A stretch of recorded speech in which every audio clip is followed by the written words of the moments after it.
Et bienvenue sur le site de El Tajin. Alors El Tajin, celle-là je voulais vraiment la voir parce que c'est finalement pas un site si populaire que ça.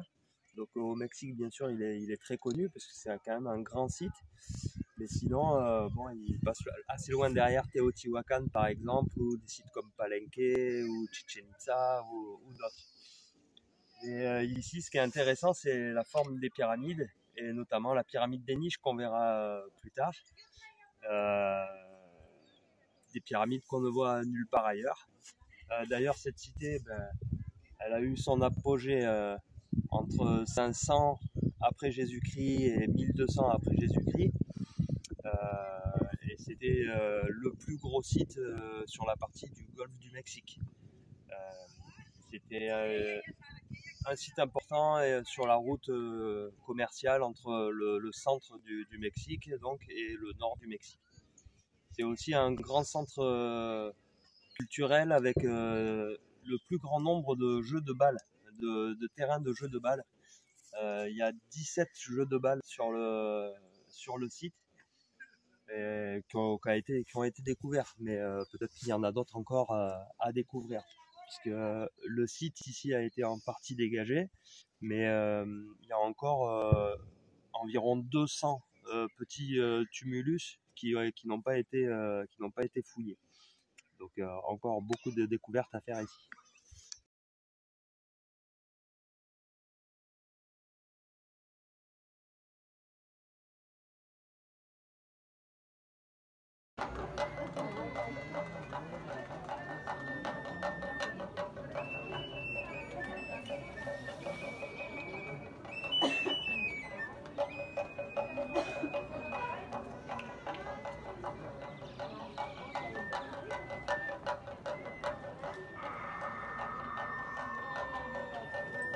Salut à tous. Bon bah voilà, on arrive sur le site de la pyramide des niches. Donc la voici là en face de nous. Alors vous avez pu voir, hein, l'entrée du site est déjà impressionnante avec pas mal de pyramides assez grandes. Et puis là on arrive vers le milieu du site, je dirais, et donc la pyramide des niches. Et cette belle pyramide là sur la gauche.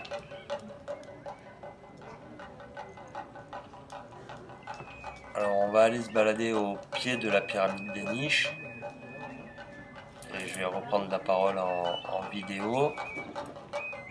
Et voilà, hein, donc pour dire encore une fois, ce site est magnifique. Vraiment, c'est un des sites les plus beaux là, que j'ai fait au Mexique pour l'instant. Donc voilà, n'hésitez pas à y aller si vous passez par le Mexique.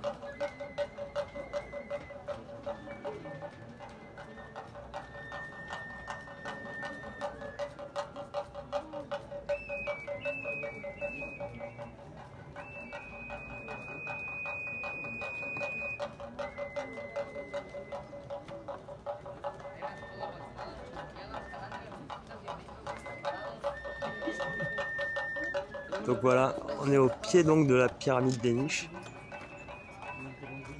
Voilà, on peut voir les niches de près. Donc combien de niches sur cette pyramide? Je les ai pas comptées, mais je le sais. C'est 364 niches.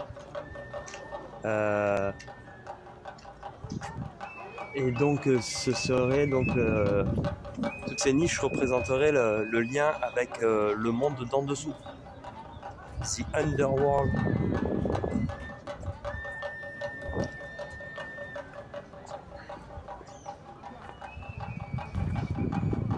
Donc voilà, là on peut voir par rapport à Teotihuacan que les pierres utilisées sont pas du tout les mêmes. Hein, d'ailleurs je parlais d'apogée de la cité tout à l'heure entre 500 et 1200, mais c'est ce qu'on connaît de l'occupation des peuples à cette période. Mais en fait, ce site, c'est comme Teotihuacan. On ne sait pas vraiment et on n'est pas certain de qui a construit ce site. Même si la population totonèque a habité les lieux, Je sais pas vraiment si c'est eux qui ont construit tout ça. Donc ils ont dû faire des rénovations, habiter les lieux, rénover, mais on ne sait pas vraiment si c'est eux qui l'ont conçu, la cité. Donc là, voilà, on arrive, alors je sais pas avec le soleil ce que ça va donner, mais derrière moi, là, je vois des frises peintes. Je vais essayer de retourner la caméra.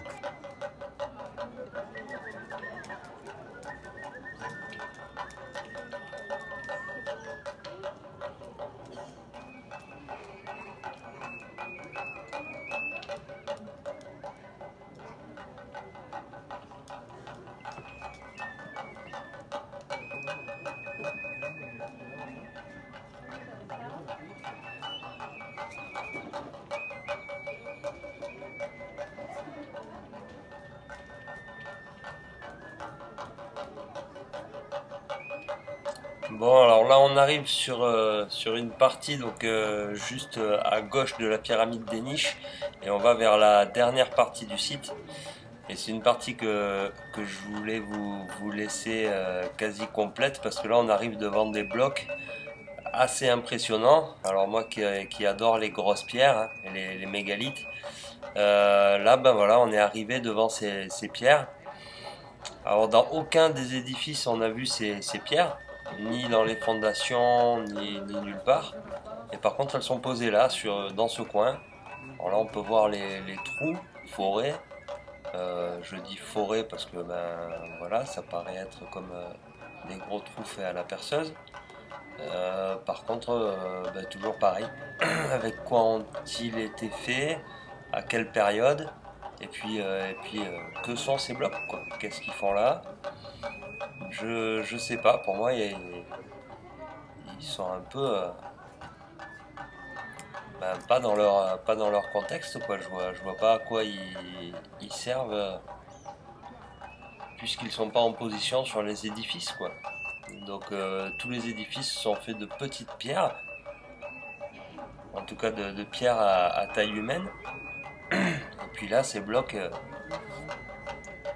mais ils sortent un peu de nulle part. Ouais. Voilà, assez étrange.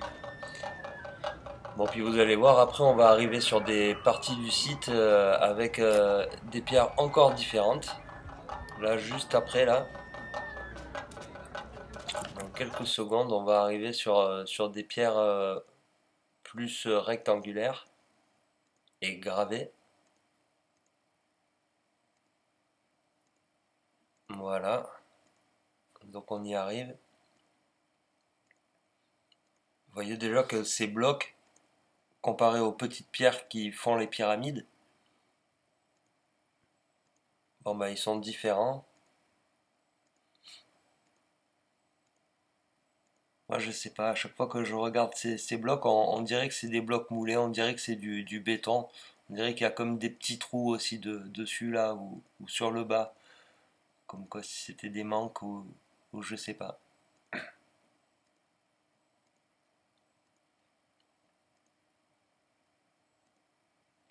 En tout cas, ouais, on voit bien la différence ouais, avec les autres pierres. Mais on va arriver sur une partie encore plus intéressante. C'est la dernière partie, alors tout au fond du site de El Tagine. Et nous y voilà. Alors là, je crois que je vais reprendre la parole. Ici, là, on peut voir qu'on est arrivé sur une partie qui est complètement différente du reste du site, avec des blocs qui n'ont rien à voir avec les petites pierres qu'on voyait tout à l'heure. Euh, et là, ben moi, pour moi, on est sur peut-être l'origine du site. Et, euh, et après, les habitants qui sont venus après ont essayé de refaire, de copier le style, mais avec des plus petites pierres. Mais là, ces blocs, vraiment rien à voir avec ce qu'on a vu, avec ce qu'on a vu jusqu'à présent, quoi.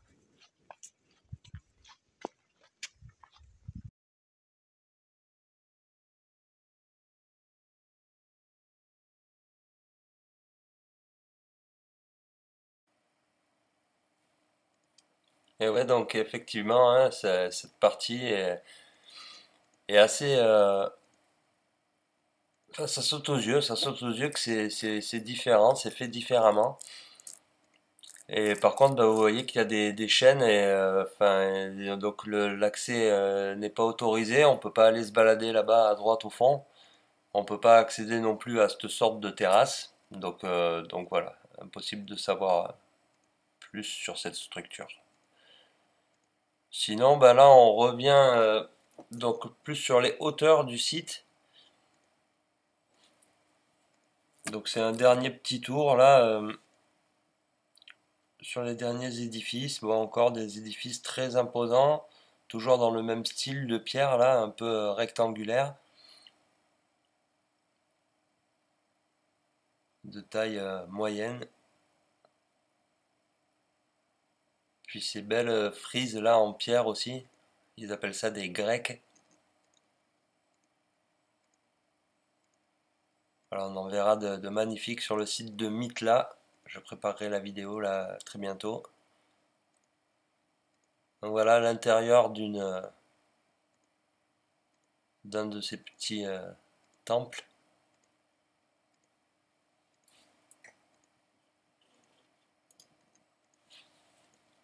Donc sinon, pour dire un dernier mot sur cette cité de El Tajin, donc c'est un site qui est attribué au dieu du temps, mais ça pourrait aussi, ce nom d'El Tajin, faire référence à un groupe de 12 seigneurs, maîtres du temps donc.